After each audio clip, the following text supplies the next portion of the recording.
Writing lyrics tends to be one of, if not the single hardest part of songwriting. So in this video, we're going to talk about 4 different lyric mistakes that you might be making. So one of the big lyric writing mistakes that I think a lot of people make is to simply look at their lyrics line by line.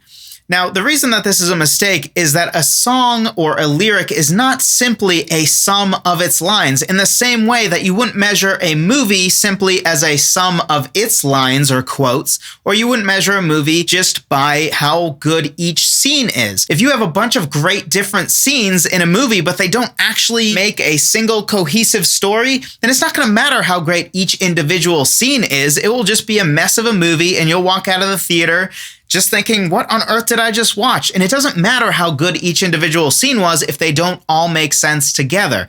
In the same way, you could have a movie that's quotable and has a bunch of good lines, but if the lines aren't spoken by, say, the right character, or if there isn't a proper setup to the good line, right? Like if you have a funny punchline, but then you don't actually have the different things that lead to that punchline, you just have punchline after punchline, those things won't work. In the same way, we can't simply have a series of great lyrical lines and put them all together and expect that to necessarily work in our songs. In fact, you may have noticed that sometimes there are scenes that are cut from movies that maybe will end up uploaded online, and you'll be like, wow, that was actually a great scene. Why did they not keep that in the movie? Well, sometimes it's just because it wouldn't have flowed in context of the movie, which again is the only thing that really matters, even if the scene on its own was very good. A good example of this is the recent The Batman movie, which had that one Joker scene that pretty much everybody was like, wow, that was a great scene.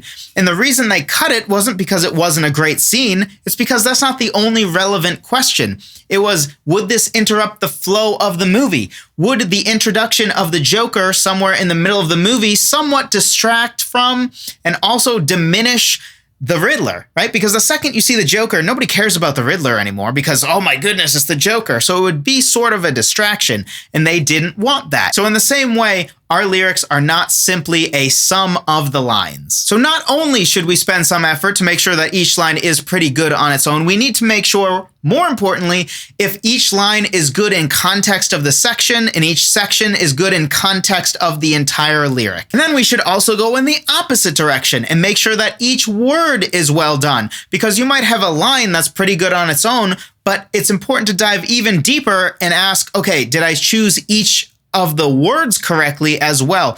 A great way to upgrade your lyrics just by word is to simply go to thesaurus.com or use a book thesaurus if you want to not use the internet for some reason, and then just look up synonyms for the words you have and see if you can find an even better word than each of the different words you have in each line. So if we just look by line, we're missing out on a lot, because we should not just look by line, we should look from a bigger perspective, from a more zoomed out perspective, where we actually look at the lyric by section, and by section in context of the entire song, line in the context of the section, but also we should look smaller and look at each individual word. Another common lyrical mistake is to not make sure that each section has a job. Lots of times this comes out in the second verse, the dreaded second verse, because it's very, very common for people to not really know what to say in the second verse. So the second verse basically just becomes a repeat of what the first verse already said, except this time it's worded in a worse way or in an even less memorable way. It basically is just a cheap copy of the first verse. This is not what we want. And often this is just because we don't have good insight and we haven't really thought about what is the job of each section. How is each verse advancing the story? What is the purpose of the bridge? What do the listeners not know about the main character before the bridge that they should know by time the bridge is complete? Or is there a part of the story that they haven't been filled in on yet?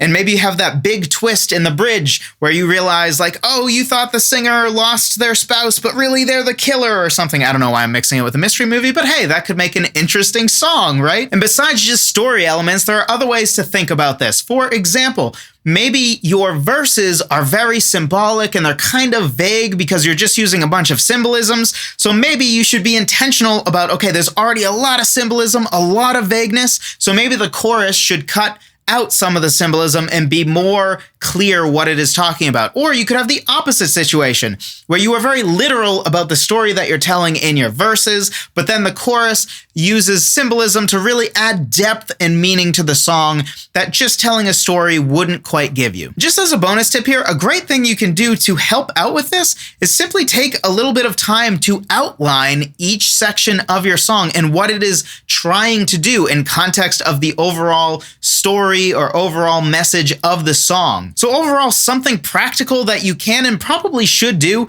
is just take a little time and write a basic outline of your song. And when I say basic outline of your song, I'm talking about one sentence per section to sort of say, generally speaking, what the purpose of that section is.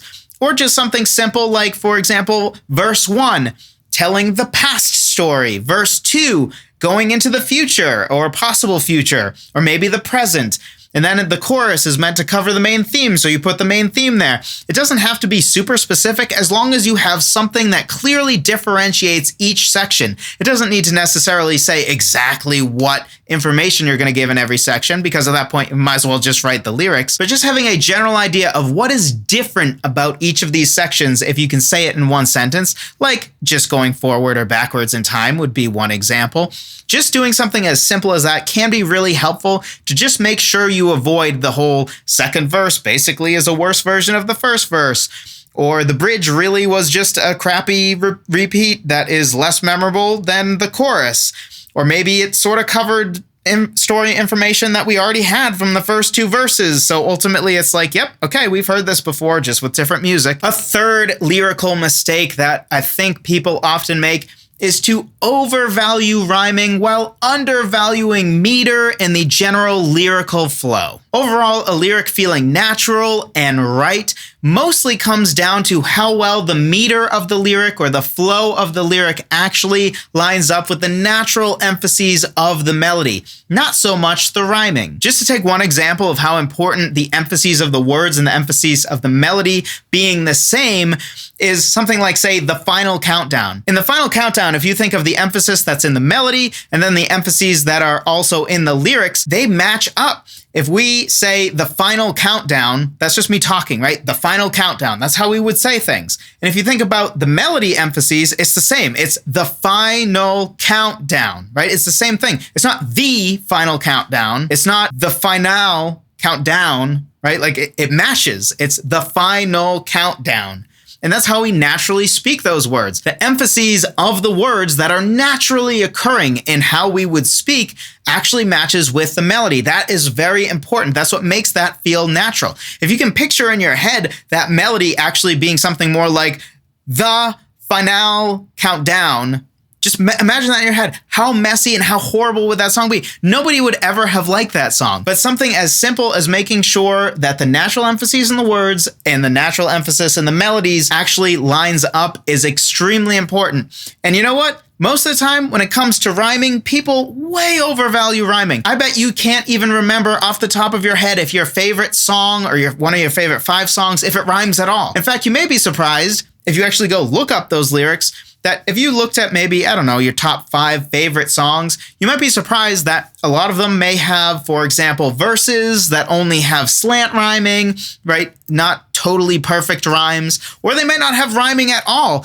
and you wouldn't have even noticed, because at the end of the day, it doesn't really matter. Yes, rhyming is a bonus for sure. Rhyming is something that can add to a song, especially if it's used not constantly, but used sparingly. Yes, rhyming is a good thing. I'm not anti-rhyming, but overall, if you had to choose whether you should have perfect rhymes throughout your song or a perfect matching of the meter, the natural meter within your lyrics, and the meter or the emphases in your melody, you should choose that second option 100 times out of 100, because that is going to result in whether your song sounds natural or not, and the rhyming probably won't even really be noticed.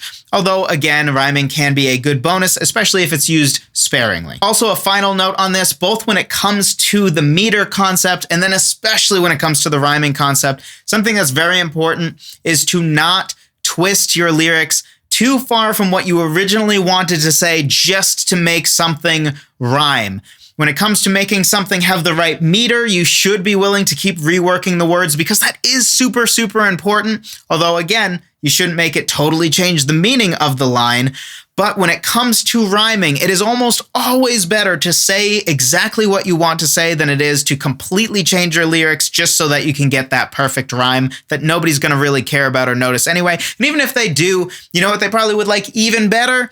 If the lyric said precisely what it wanted to say instead of, for example, rhyming night and light for the 40 trillionth time. And a fourth lyrical mistake that I think a ton of people make is simply trying to improvise poetry. Ultimately, when you sit down and look at a blank page, whether you're writing on a notebook or whether you're looking at your blank Google Doc and that's where you plan to write your lyrics, if you just sit there and say, all right, self, write lyrics, that's probably not going to go very well because humans just aren't good at improvising poetry. We don't talk in poetic language, and even if you do talk in more poetic language than the average person, still improvising poetry is asking quite a lot. In the same way that you would never ask someone to improvise a novel, or you would never ask someone to improvise a movie script, the same thing goes for our lyrics. We shouldn't put that much pressure on ourselves. And sitting down, looking at a blank page, asking ourselves to write lyrics that maybe rhyme right away,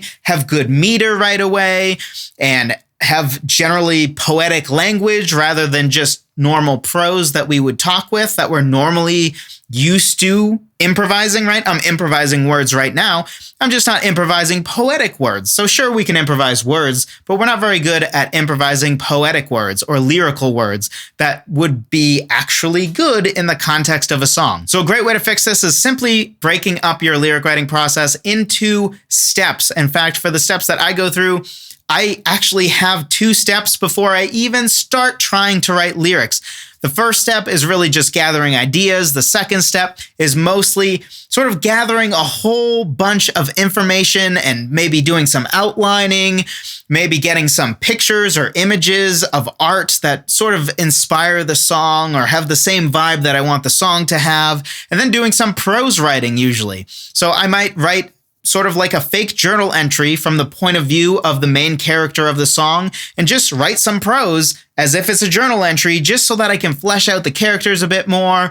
Maybe sometimes I accidentally stumble on a good lyrical line or a cool concept that I can make into more poetic language and eventually make it actually a line in the song. But regardless, I'm asking myself to do a lot less in each step than simply look at a blank page and improvise poetry, Joseph, because then I'm going to fail. I'm going to stare at a blank page. I'm going to feel like a loser, and then I'm going to get nothing done. Instead, if I just make myself write prose as if it's a journal entry from that person's point of view, which often is just my own point of view, right? So that makes it even easier. It's basically literally just like journaling, but in context of what I'm trying to say in the song, then it is so much easier once I have that prose writing, once I have some pictures, once I have maybe an outline of the idea where I want the song to go, then it's so much easier to then get myself to sort of improvise poetry, although at that point it's not really improvised because, well, I already have some prose writing to work off of, so it is a lot easier. So if you're interested in that, those are 3 of the 6 steps that I go through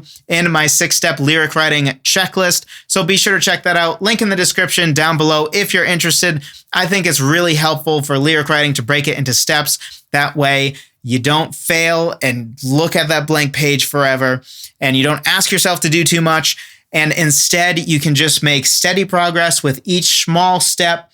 And then eventually, at the end of the day, you end up with a lyric that you can be proud of that ends up passing what I like to call the frame test. Basic idea of the frame test is just, hey, if you print out your lyrics and put it in a frame and put it on the wall, would it pass as poetry? Would people walk by and be like, oh, wow, that's a really powerful poem. That's a good poem. Or would it have the response that, say, a song like WAP would have, where people would be like, haha, is that a joke? That's a joke, right? Very dirty joke, but joking, right? Because that does not pass as poetry. That passes as garbage because that's what it is. And that's kind of true for a lot of pop too, but I'm going to pick on WAP because I still can. And I've been doing it for a while, and why not? And you know what? Some of you are probably sick of me picking on Taylor Swift. I know. I get comments all the time sometimes whenever I pick on Taylor Swift, and people are like, oh, I love Taylor Swift. Why are you doing that? So I'm picking on WAP. I have yet to get a hater over that one. So there it is. If you're interested, again, be sure to pick up that free guide. Link in the description down below. Thank you for watching. I appreciate every single one of you. I'll talk to you in the next one.